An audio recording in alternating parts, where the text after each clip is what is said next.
lawyers asking misleading questions, we get into problems with how language can be interpreted. These problems can change from person to person. With each person, you get different speech patterns, voice fluctuations, and the way they structure sentences. This causes people to misinterpret what any given person is telling them. So sentence structure refers to the word choice and the way that a person will structure a question. And it can change what answer is given as a response.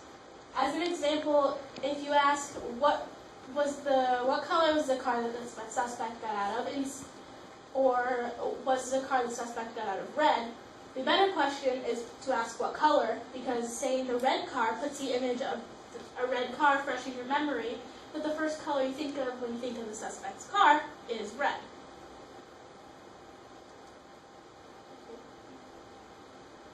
This is because if you're asked a more specific question, such as, did you see the suspect get out of a red car, then your brain will automatically draw the connections between the question and what actually happens. Memory is to blame for this. When your memory is converted from short-term to long-term memory, there's gaps that are created. A lot of those gaps include little small details like the color of the car. And the long-term memory, it's easier to bring up what color is asked in the question rather than dig in your memory for the correct color. Word connotation is the second meaning of a word besides the dictionary definition. And the word connotation can depend on a personal experience, social norms, religion, any number of things. And using these certain words can evoke a positive, negative, or neutral reaction. Some words that create a negative connotation are childish, headstrong, and stingy, and we usually put these in with somebody we would not want to be associated with, want to talk to. And on the opposite, some positive words are childlike, determined, and economical. These words are more positive and more wanted characteristics in a person, which makes them more likely to associate good feelings with that person. So, word emphasis refers to the tone and what words are used, emphasized, and it changes how the sentence or question is perceived. Emphasis on one word in a sentence can change the whole meaning of the phrase.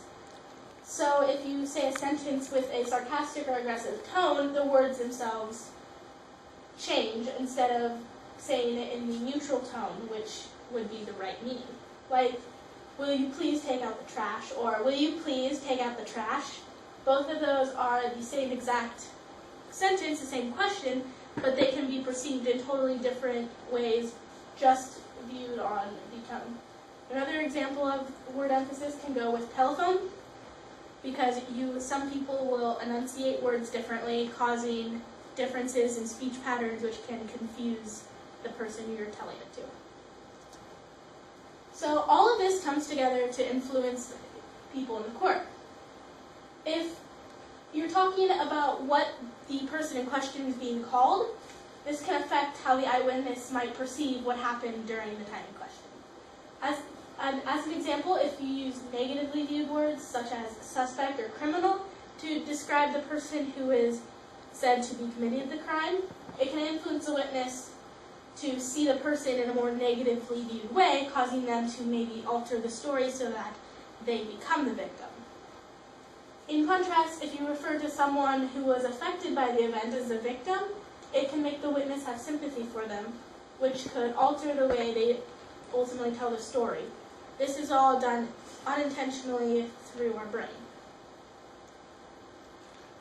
More is the defense can purposely ask misleading questions or add in wrong small details, which can cause the eyewitness to fill in the memory gaps with the wrong information that was presented. This also goes back to the red car or asking what color the car was.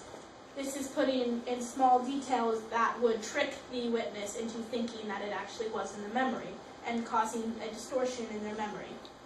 All of this can make a call for unreliable witnesses when used with a security tape or other witnesses.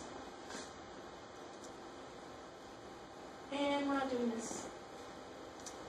So here's the video of the robbery again. And we're done. How long was that? Towards the visual end of the spectrum, this is another example of how our brain heavily relies on pattern recognition. At first glance, you can either see the half frontal of the man's face or the profile, as you can see pointed out by his nose here. Naturally, our brain sees one of these facial recognitions and runs off of that, but when it's faced with both aspects of it at the same time, it gets very confused and overrun, which is why photos like this kind of make your brain want to cry. Another example of this would be this photo. At first glance, most of you would probably say, oh, that looks like an eye, but this is actually a picture of a drain. So just let that one sink in. Excellent. So this just goes towards pattern recognition. Our brains are developed since we're born to pretty much, we have to recognize all these patterns in order to be more efficient, to be faster, and help ourselves grow.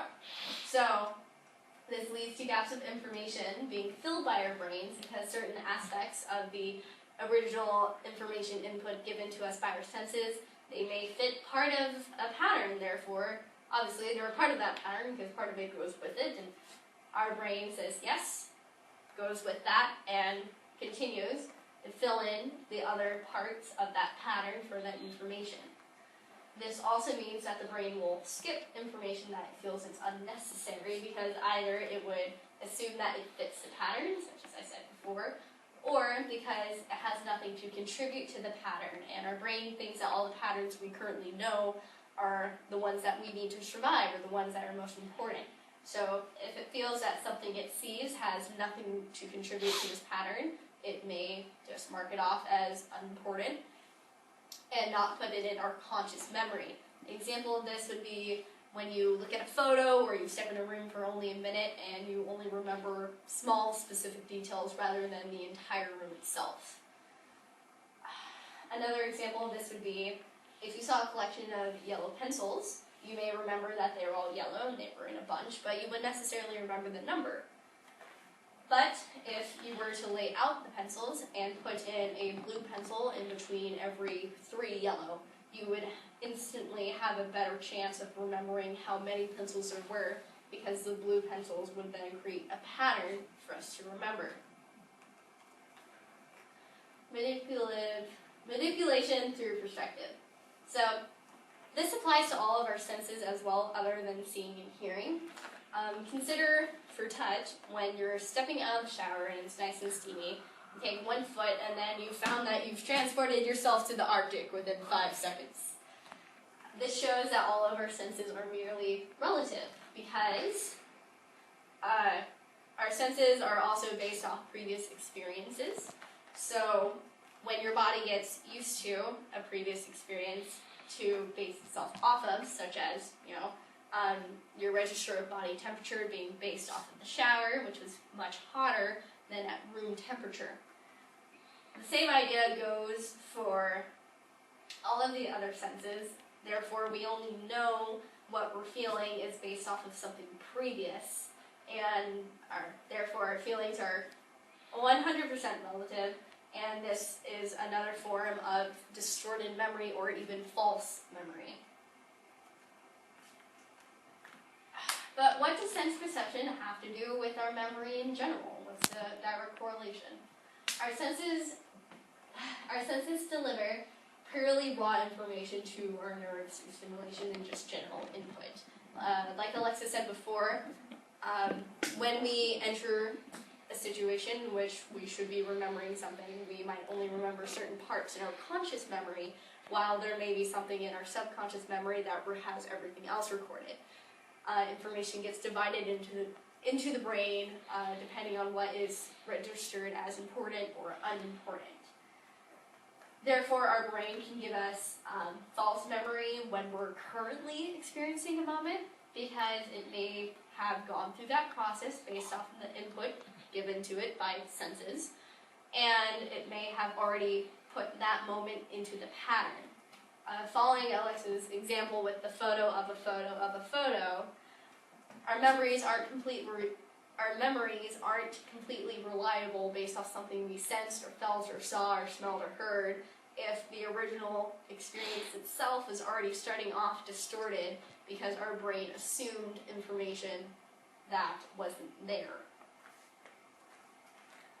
Senses also have a strong emotional connection with them. For example, mood. When you look at a color, you may associate that color with a certain feeling. For example, blue having sadness or melancholy, yellow being anxiety or confusion, or green being calmness or tranquility. From the visual input, such as color, our brains will make that connection to an emotion because it's already a visual pattern that our brain recognizes. Despite the experience we're currently having, it will be influenced by a visual pattern, such as when you step into a room and the information itself is that you're in a room, there are 4 walls, but based off visual input, you might connect the color of the walls with a specific feeling. Like if you step into a blue room and then you said the memory itself is a sad memory. It's not necessarily a sad memory, it's just that that's the connection that your brain is making to that pattern, despite the information itself being 100% unbiased. Connecting to eyewitness testimony, this remembrance of experience is often highly influenced by emotion. For example, a witness may remember an emotion that they felt during the experience more than the experience itself, and therefore would fill in gaps of information that conform with that feeling. For example, when they're asked, was it a red car or a blue car that hit you? They would most likely be more inclined to say that it was a red car because red symbolizes bold and rush and anger and power, and that is a feeling that you would associate with that experience because it was very quick, you were scared, and you felt that that was a great oncoming force onto you. So you'd be more inclined to say red even if it was blue because you're connecting the visual pattern of a motion with a color to the experience itself. With this picture of a picture example again, it can be used to explain how senses can influence a memory when they're currently happening. For example, when there's a witness in court and they might feel really uncomfortable, they may hear an emphasis on certain words or tone in a sentence said by someone else that wasn't necessarily implied, or they might focus on the heat of the room. Those feelings that they're having then, when they're being asked to recall the memory, then be associated with the memory because they were pulling up that picture and they know what they're currently feeling. This would furthermore distort the memory because then their brain would fill in the gaps of information from that photo with the memory, with the feeling that they're currently having. For example, when the lawyer is saying something to the witness, they may feel very uncomfortable and they're listening to the lawyer. He is suggesting a scenario which is not the actual event that happened, but they only know that they're feeling panicked and they're hearing what the lawyer said, so in their short-term memory, that's really the only thing they can think of when they're trying to picture the event, and they would associate things with what the lawyer had presented, also with things that they're feeling, to fill in the gaps that they don't remember in their conscious memory about the event. Although the brain is in a situation where it's only being given raw data that once again is completely unbiased, the pattern recognition kicks in and then connects these cues with the current or past emotion to the event, and